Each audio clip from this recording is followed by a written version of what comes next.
दोस्तों, भारत का चंद्रयान-3 चंद्रमा पर लैंड होने वाला है। आप इसकी लैंडिंग देखने के लिए पूरी तरह से बेताब हैं। दुनिया भारत के लैंडर को चांद पर उतरता हुआ देखना चाहती है। दुनिया की तमाम स्पेस एजेंसियां इसरो की काबिलियत का लोहा मानकर अब उसके साथ काम करने के लिए प्री ऑर्डर दे रही है। लेकिन दोस्तों, मोदी सरकार ने इसरो को अब एक ऐसा पावर दे दिया है। इसरो की ताकत पहले से डबल हो गई है। इसरो के पास जिस चीज की सबसे ज्यादा कमी थी, अब वो पूरी हो गई है। और इस ताकत को मिलते ही इसरो दुनिया के 5 पावरफुल स्पेस एजेंसियों में शुमार हो गई है और भारत शामिल हो गया है दुनिया के टॉप 5 एलीट क्लब में। यानी चंद्रयान-3 की लैंडिंग की खुशखबरी के साथ साथ एक और दमदार खबर। अब ये कैसी खुशखबरी है, इसलिए इसे विस्तार से समझते हैं। दुनिया के टॉप 5 देशों में एलीट क्लब में शामिल हुआ भारत। इसरो को मिली डबल ताकत। अब पूरा विश्व माना भारत है स्पेस महाशक्ति। दोस्तों, हर एक भारतीय को गर्व होना चाहिए, क्योंकि भारत ने एक ऐसी घोषणा की है जिसके बाद भारत एक ऐसे स्पेशल एलीट क्लब में शामिल हो जाएगा जिसमें हमसे पहले सिर्फ 4 देश ही शामिल थे। भारत इस एलीट क्लब का 5वां शक्तिशाली देश बन जाएगा। और इतना ही नहीं, इस घोषणा के बाद इसरो की भी दशकों पुरानी जो मांग है, जिसको लेकर वो लगातार हर एक सरकार से डिमांड करते आए हैं, इनकी भी डिमांड पूरी होने जा रही है। और इससे हमें इतना बेनिफिट मिलेगा कि आप गिन नहीं पाओगे। क्या है ये डिमांड और क्या ये क्लब है और इसमें हमें क्या फायदा होगा, चलिए आपको सारी चीजें विस्तार से और आसान भाषा में समझाते हैं। दोस्तों, खबर निकलकर सामने आई है कि कुछ देर पहले भारत सरकार ने भारतीय इसरो की दशकों पुरानी मांग को पूरा कर दिया है और भारत को दूसरे स्पेस पोर्ट को बनाने की मंजूरी दे दी है। और यह कितनी बड़ी बात है। उदाहरण के लिए, इस धरती पर 4 ऐसे देश हैं जिनके पास एक से ज्यादा स्पेस पोर्ट है। उदाहरण के लिए, सबसे ज्यादा है अमेरिका के पास 5 स्पेस पोर्ट हैं, चाइना के पास 4 है, रूस के पास 3 और जापान के पास 2। इसके अलावा जो कजाकिस्तान है उसके पास 1, Israel, India, France, Iran, North Korea, South Korea, New Zealand, इन सभी देशों के पास एक स्पेस पोर्ट है। लेकिन भारत सरकार के इस अप्रूवल के बाद अब भारत 5वां ऐसा देश बन जाएगा जिसके पास एक से ज्यादा स्पेस पोर्ट होंगे। लेकिन आपका सवाल होगा कि स्पेस पोर्ट होते क्या हैं? तो दोस्तों, जिस प्रकार से शिप के लिए पोर्ट होते हैं, एरोप्लेन के लिए एयरपोर्ट होते हैं, ठीक उसी प्रकार से अंतरिक्ष में रॉकेट लॉन्च करने के लिए स्पेस पोर्ट बनाए जाते हैं। अभी तक भारत के पास एक स्पेस पोर्ट था श्रीहरिकोटा में, जहां से हम अपने सारे सैटेलाइट लॉन्च करते थे। अपने सारे जितने भी स्पेस मिशन हुआ करते थे वह लॉन्च किया करते थे।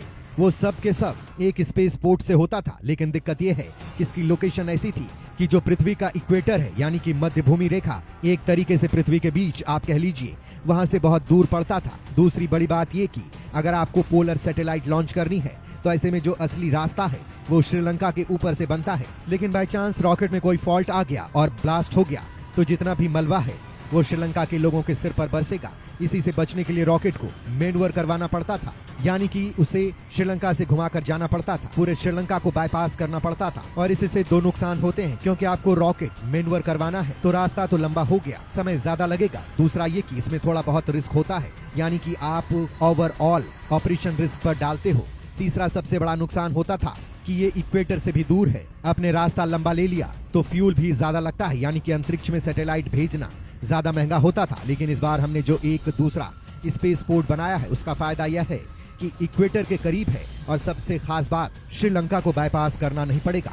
आप इसकी लोकेशन देखिए, ये पड़ता है कुलेस्करापट्टनम, तमिलनाडु में। और इसकी लोकेशन का एक फायदा ये भी मिलता है इसरो को कि जो उनके रॉकेट मैन्युफैक्चरिंग प्लांट्स हैं वो भी इस लोकेशन के करीब हैं, यानी कि ट्रांसपोर्टेशन का भी खर्च बचेगा। और भविष्य में एक बहुत बड़ा डिफरेंस होगा कि आज ऑलरेडी इसरो दुनिया में सबसे कम कीमत में किसी के भी सैटेलाइट अंतरिक्ष में लॉन्च कर सकता है।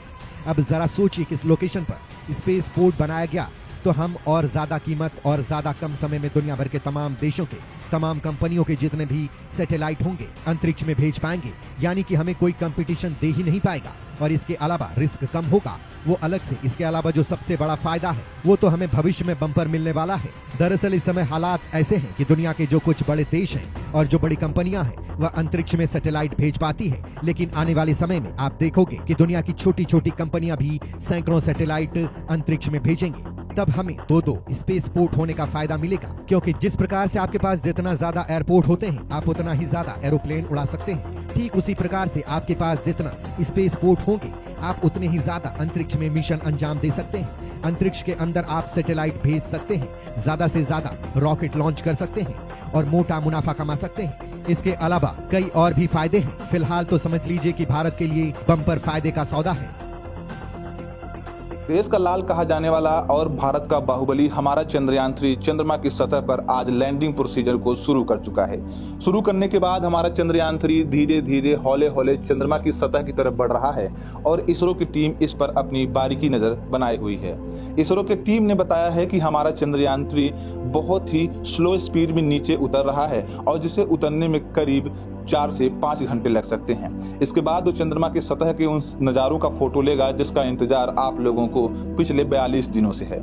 इसरो की टीम के द्वारा बताया गया है कि हमारे चंद्रयान-3 ने जैसे ही लैंडिंग की शुरुआत की, सबसे पहले उसने अपने तीनों पैराशूट को खोल दिए।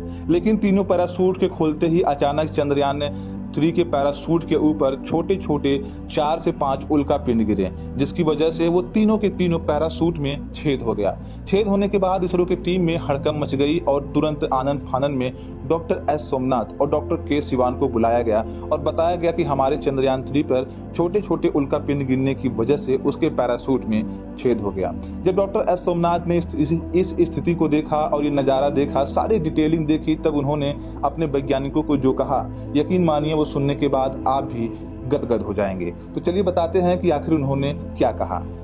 वीडियो में आगे बढ़ने से पहले आप लोगों से एक विनम्र निवेदन है। स्क्रीन पर दिख रहा है यह बच्चा अपने माँ बाप का इकलौता बच्चा है जो खतरनाक बीमारी से जूझ रहा है। इसके इलाज के लिए 18 लाख रुपए की जरूरत है और इसकी तबीयत दिन ब दिन बदतर होती जा रही है। अभी तक इसके माँ बाप ने मात्र 5 लाख रुपए की व्यवस्था की है। इसके माँ बाप ने हमारे वीडियो के माध्यम से आप लोगों से हाथ जोड़कर निवेदन किया है कि स्क्रीन पर दिख रहे इस QR कोड को स्कैन करके अपनी क्षमता के हिसाब से 10,000, 5,000, 2,000, 1,000, 100 रुपया या 10 रुपया भी जरूर डोनेट करें, क्योंकि इसकी माँ दोबारा मां नहीं बन सकती। क्योंकि जब ये बच्चा पैदा हो रहा था तभी उसकी मां के बच्चेदानी में इन्फेक्शन हो गया था, जिसके कारण उसकी बच्चेदानी को निकालना पड़ा है। इसलिए प्लीज आप लोगों से हाथ जोड़कर निवेदन है, इस बच्चे के खातिर आप कुछ न कुछ डोनेट जरूर करें। हमारी टीम ने भी पहले 10,000 रुपए का डोनेशन दिया था, लेकिन देखा कि तबीयत दिन ब दिन बिगड़ रही है और पैसे की व्यवस्था नहीं हो पाई। फिर हमारी टीम ने इन्हें 20,000 रुपए का और डोनेशन किया है। तो आप लोगों से हाथ जोड़कर हमारी टीम की तरफ से निवेदन है कि आप लोग कुछ न कुछ जरूर डोनेट करें। जिसके पास क्षमता है, जिसे भगवान ने देने लायक बनाया है, वो 10,000, 20,000, 5,000 दे सकता है या 2,000, 1,000 दे सकता है। लेकिन जिसको नहीं क्षमता है वो कम से कम 10 रुपया, 5 रुपया या 1 रुपया जरूर करें। 1 रुपया करने से आप गरीब तो नहीं हो जाएंगे, लेकिन इस बच्चे की दुआ आपको अमीर जरूर बना देगी। डॉक्टर एस सोमनाथ ने अपने वैज्ञानिकों से बात करने के दौरान बताया कि दरअसल हमने अपने चंद्रयान-3 में जो पैराशूट लगाए हुए थे वो इसीलिए लगाया ही गया था कि जब हमारा चंद्रयान-3 लैंड करने लगे तो उस जगह पर गिरने वाले उल्का पिंड से हमारे चंद्रयान-3 के लैंडर को सुरक्षा दी जा सके। उन्होंने समझाया कि आखिर ये कैसे काम करता है। उन्होंने बड़े ही सरल शब्दों में समझाते हुए यह बताया कि हमारा चंद्रयान-3 इतना मजबूत बनाया गया है कि उस पर लगभग 1 टन का उल्का पिंड गिरेगा तब भी उसको कोई नुकसान नहीं होगा। लेकिन फिर भी हमने हर एक चीज में दोहरी सिक्योरिटी को प्रायोरिटी दी है। इसलिए हमारे चंद्रयान-3 को मजबूत बनाने के बाद भी हमने उस पर 3 पैराशूट लगा दिए थे। उन्होंने बताया कि जब ये लैंड करने लगा तब इसने अपना पैराशूट खोला, लेकिन अगर ये अपना पैराशूट नहीं खोलता तो भी हमारा चंद्रयान-3 बहुत ही आसानी से लैंड कर जाता। क्योंकि यह पैराशूट खुल गया है तो इससे हुआ ये कि हमारे चंद्रयान-3 के ऊपर एक तरीके से छतरी बन गई, जिसे हम छाता कहते हैं। अब उस छतरी से होगा यह कि जब भी छोटे मोटे उल्का पिंड अगर उस पर गिरते हैं तो उस छतरी के ऊपर गिरेंगे, जिससे उस छतरी पर छेद हो जाएगा और उस उल्का पिंड की स्पीड कम हो जाएगी और दिशा बदल जाएगी, जिससे हमारे चंद्रयान-3 पर कोई नुकसान नहीं होगा। लेकिन आप लोगों के मन में ये सवाल आ रहा होगा कि जब कोई नुकसान नहीं होगा तो लगाया ही क्यों? दरअसल इसलिए लगाया गया कि जब लैंडिंग होने लगता है तो उस समय बहुत इंपॉर्टेंट होता है। उस समय हमारे नेटवर्क में कोई ग्लिच ना आने पाए, कोई रुकावट ना आए, इसलिए हमने उल्का पिंड से बचने के लिए 3 पैराशूटों का इस्तेमाल किया था। इसरो के इस बुद्धिमत्ता को सुनकर अगर आप खुश हैं तो कमेंट बॉक्स में जय हिंद, जय इसरो जरूर लिखें।